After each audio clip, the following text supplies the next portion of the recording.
Thousands marched on Rio de Janeiro's iconic Copacabana beach, answering a call from Brazil's former president, Jair Bolsonaro.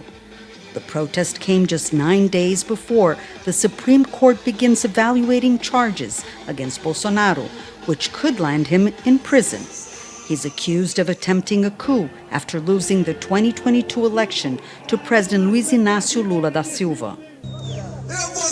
I will be a problem for them. Whether I'm in jail or dead, I will leave the flame of hope and liberation alive. Bolsonaro is pushing for a bill in Brazil's conservative-led Congress that would pardon supporters involved in the January 8 insurrection 2 years ago.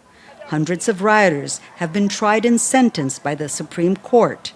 Their photos spread out on Copacabana's sands by protesters demanding their release. These people need to be freed. And Mr. President Donald Trump, thank you so much for all the support, Together we are stronger. Fight, fight, fight.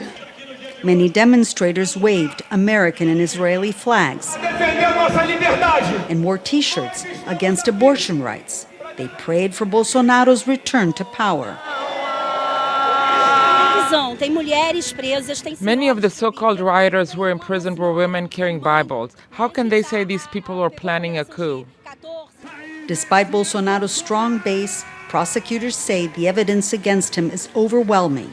Most analysts agree he faces a serious risk of imprisonment. Bolsonaro has already been banned from running for public office until 2030. But he's hoping to unite the right in Brazil, especially now that President Lula is facing economic troubles and that the international context has changed. Political analyst Rubens Duarte explains Bolsonaro's continued influence among conservative voters, particularly evangelical Christians who helped organize the protest.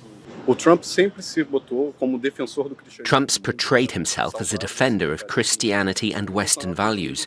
Bolsonaro, who's followed Trump's playbook, sells himself as the savior of family values, appealing to voters unhappy with the economy and so-called woke agenda that defends minority rights. Brazil will hold presidential elections next year. While Bolsonaro's chances of returning to office are slim, he's aiming to help elect a right-wing president and strengthen his political influence in Congress. Monica Yanakiew, Al Jazeera, Rio de Janeiro. Make sure to subscribe to our channel to get the latest news from Al Jazeera.